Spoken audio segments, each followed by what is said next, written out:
I teach and research Shakespeare and early modern literature in general. Particularly my research interests revolve around race and the history of science and emotions and disability, and in that period.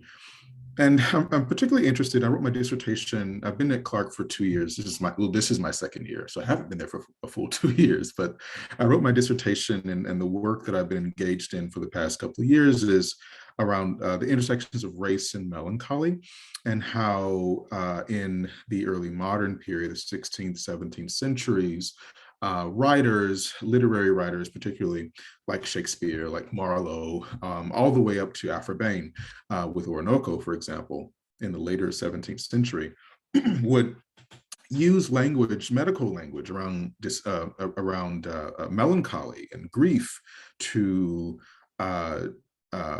as a means for kind of stereotypically understanding and categorizing Black people, and so this kind of anxiety, but also um, excitement, I guess you could say, around melancholy at the turn of the 17th century, actually coincided with this emerging re-emergence and evolution of a lexicon around racial difference. And so I'm really interested in how writers, literary writers, dramatists, poets, and prose writers are finding ways to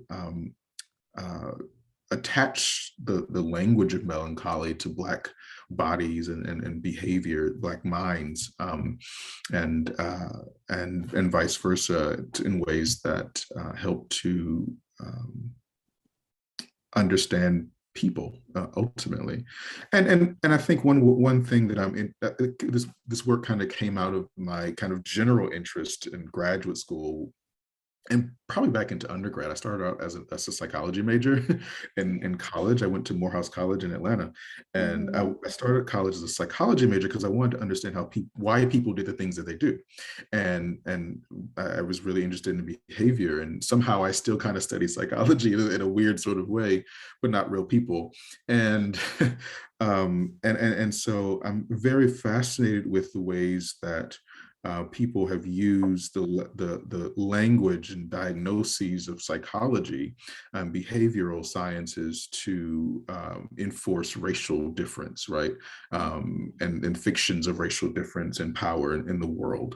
And that transcends the early modern period, but that goes through the Enlightenment and 19th century all the way up until now. We just saw the American Psychological Association just released their so-called statement about, kind of addressing their history of racial harm. And there have been many critiques of that in the intervening weeks. And so this is work that I'm finding quite generative in the early modern period, particularly around this issue of melancholy, which is different than kind of depression and melancholia from Freud in the 19th and 20th centuries. But I find that people are really interested today even in the intersections of behavior and race and racialization. Thank you. Thank you. I think that's sort of a perfect segue into my first questions too. And thank you for agreeing to this interview. Thank you. I'm excited to include you in this database as well, right? So yeah, I mean, this makes a lot of sense that sort of you were previously interested in psychology, right? Because I can see a lot of the intersections in your work, right? So, I mean, my first sort of question for you is about that melancholy, right? And really, I want to sort of begin with just like getting a handle on sort of the basic concepts that you engage with in your work, right? And your analysis of these concepts. So starting with that melancholy, right? I think, you make an important distinction, right, between like the depression that we think of today, sort of our contemporary understanding of depression, is something that's different, right, from the melancholy that you describe in your work, right? And on one level, it's sort of like the psychological dispositions, right, and is clinical in that sense, right? But on another level, depression has particular cultural expressions, right, like you describe, and a different significance across those cultures and different time periods, right? And so I guess this question is really around the cultural construction of melancholy, right? And I sort of understand the way you define melancholy as, and it's a quote, sadness without cause, right? Without occasion, right? And this sort of like unproductive affect as it would have been viewed in the early modern period. But I really sort of want to ask you to maybe just talk about and narrow down like your how you're defining melancholy in your work. Yeah, and that's sort of the first question. Feel free to go anywhere with it. Yeah, sure, sure. Thanks for that question. So melancholy, and you're absolutely right. Melancholy is early in the 16th and 17th century, going back to its medieval and classical antiquity roots and antecedents, is quite different than what happens in the 19th and going into the 20th and 21st century when you get to melancholia, a major depressive disorder. However, I put an asterisk there. When you read the medical literature of the medieval period and in the early modern period, what you see in so with this clause, fear and sadness without cause, that's actually something that was identified quite frequently by writers in the medical literature, by Timothy Bright, for example, Robert Burton, for an example, quite famously in his book, The Anatomy of Melancholy, from 1621. But and that was quite a common kind of description of what melancholy was and how it affected the mind, right, and the behavior. But when you read kind of modern ideas about how depression and anxiety, right, or legal understandings of insanity, right, and kind of earlier kind of problematic ideas of madness affected people, they're described in very similar ways. So you see somewhat of a continuity. I love how you mentioned kind of it involves cultural context and nuance, but there is a kind of continuity over time with the way and development and evolution, with the ways that these early writers understood the kind of, or try to understand and grapple with the ways that the internal goings on of the body manifested in the world and manifested in the behavior. And what I'm quite interested in too is manifested on the physical body itself, in the external physiology and complexion. And so where melancholy is understood from Hippocrates and Galen, for example, Roman and Greek medical writers, as humor, one of kind of the four constituent fluids of the internal body. Black bile as an association with yellow bile, choler, and blood and phlegm.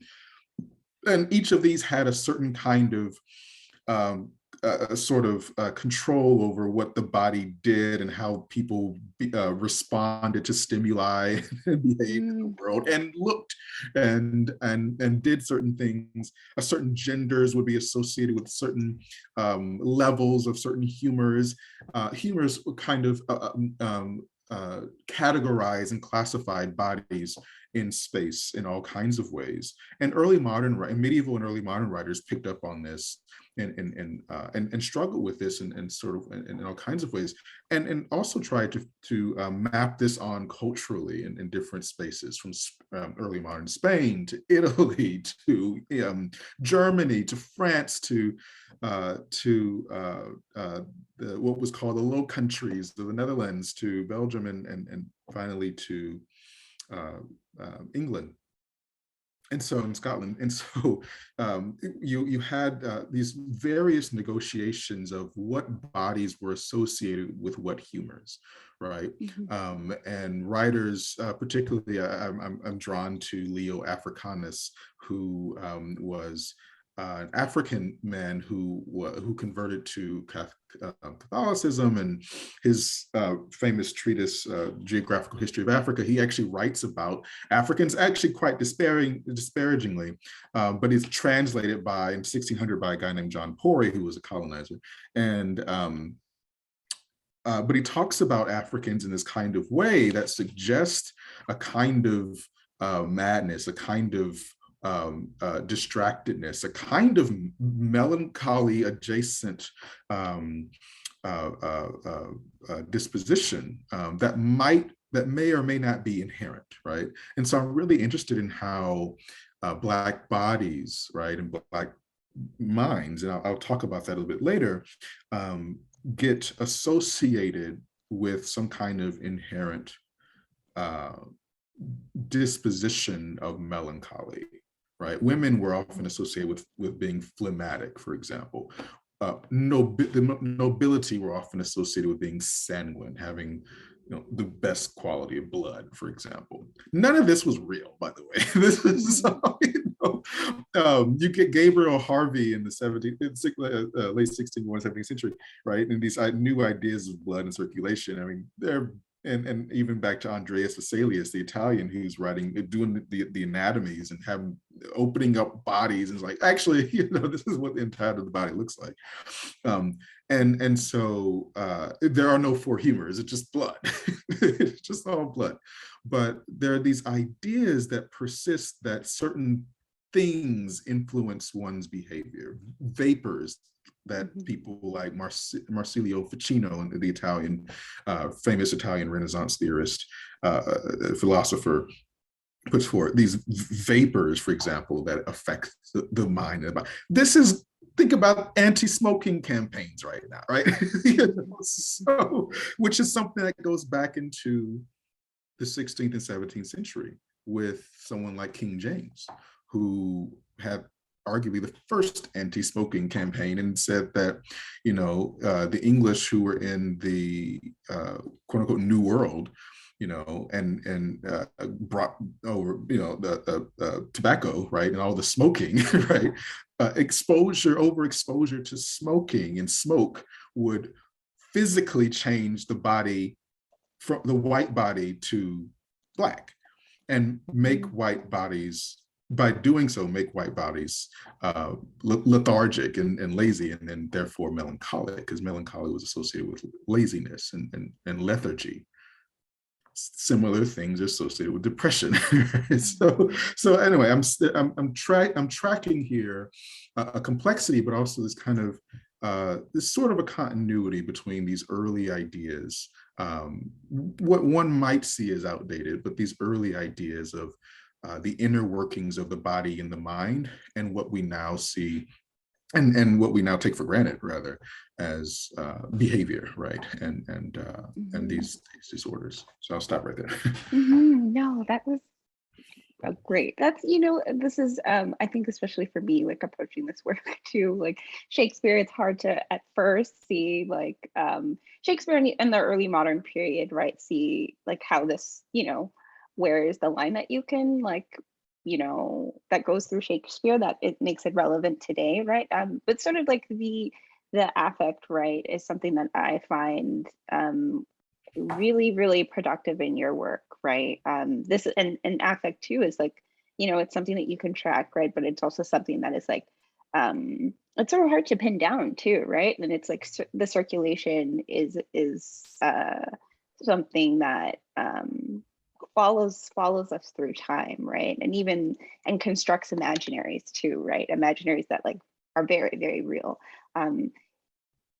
Thank you. I guess, this sort of also like moves us into the next question too, more so about the sort of related to affect, the different dimensions of melancholy, right? Or the affects that are ascribed to racialized people, right? I am pulling another quote from you here. And so previously you said you talked about sort of the emphasis on the present, right, on the now for characters in Shakespeare that are racialized, right, and both like white and people of color, right, and sort of like quote the ability and the license to exist through and in a space of melancholic disposition, you know, might be a marker of racial difference, right? And so like I'm sort of interpreting this as you saying that there is, you know, an aspect of racialization that carries a temporal dimension, right? And I'm sort of interested in hearing from you maybe more detail about what that temporal dimension is. And I think you've sort of like already been talking about it as well. And sort of like even the, like, what are the functions of this temporality for racialized characters within Shakespeare, and sort of like, you know, I mean, even thinking about like you mentioned the anti-smoking campaigns too, right? Like there's a component of like early modern stuff that I've encountered so far in this quarter that is just, that feels very, very like now, you know, feels very, very like 21st century, right? So I guess sort of, yeah, questions around temporality and like that, how does this sort of like positioning of temporality for racialized characters within Shakespeare or for people in the early modern period, how does that positioning reflect actual life in the early modern period? Yeah. So I'm thinking about you know, the ways that Blackness was understood in that period compared to the ways that Blackness is understood now, Right. and the difficulties in pinpointing either. What's difficult about doing this work, and I, you might, anyone who does this work might agree, may not. I don't know. I can't speak for everybody. But what I found that's difficult about this work is in looking, we might say, looking for Black people in the archive and finding no one, or having to create them by Black adjacent people, so to speak, kind of uh, trying to kind of read between the lines, so to speak. This isn't the kind of, it's I'll say a different kind of work compared to those who are doing literary study in later periods. It's different, not to say it's harder or whatever, but it's just a different kind of work where you have to do a different kind of detective work, so to speak, and you have to understand. So you have to develop a kind of lexicon, a vocabulary to know what language to look for, right? To understand how these white writers, right, are constructing Blackness in that period, and then you know, and but what's funny is like even today, I'm always baffled, and it's funny in a sad way that we don't know how to talk about Blackness now, right? And so when I get discouraged, when I think about, oh wow, it's really difficult to talk about Blackness, talk about race, talk about whiteness in the early modern period, and you know, talk about the temporality. Well, it's also hard to talk about race now. We can't agree on what race and what Black, let's be specific here, talk about Blackness is right now. We can't talk about whiteness now or then either. And so, you know, it's always going unnamed. And so, and then therefore unexamined. And so I'm really interested in the ways and kind of playing with that. And I think melancholy works that way too. You mentioned before this kind of, you know, that it's difficult to pin down. I think melancholy, just like race, is productively difficult to pin down. And in this period, melancholy was described as a number of different things. Robert Burton, who I mentioned earlier, writes this book called The Anatomy of Melancholy. It's enormous. It's huge, even in its modern kind of printings. It's huge. I love showing students this text. That was first printed in 1621. He edited it and reprinted it like 6 or 7, 8 times throughout the century. And there are other texts he's drawing from. He's not the first one to write about melancholy at all, but he's compiling all this knowledge because he realizes, I believe, that there's so much out there about melancholy. And the funny thing about Burton is that he doesn't come to one single definition or conclusion about what it is, other than fear and sadness without occasion, right? It's because a third of the book is about uh, kind of generic melancholy. Another is about kind of is about love melancholy. Oh, so we're on a different kind of melancholy now. Another was about religious melancholy. Oh, it's a whole other thing. And so I think what's exciting in a kind of way is like that melancholy is all over the place, and therefore is productively difficult to pin down. And I think race does the same thing. And so what's interesting about race and melancholy put together in that period, the kind of intersection in that period, using that word intentionally here, is that, you know, uh, the etymology of melancholy is melon, which means black, Greek, and choler, which means anger, right? Or irritability. And so or bile, which is the Greek term for black bile. But I'm really interested in how inherent in this idea of melancholy is a messiness about Blackness, about race, that I think persist to the current day. So, I love Aaron the Moor, for example, who describes himself for a brief moment. It talks about this cloudy melancholy, right? And what's interesting about modern ideas about depression and major depressive disorder, for example, is how people describe themselves and describe that experience in terms of the darkness and cloudiness, right? And so I think that and how darkness and cloudiness and so forth are also terms that get ascribed to Black bodies that are then marked as racialized, right? And so,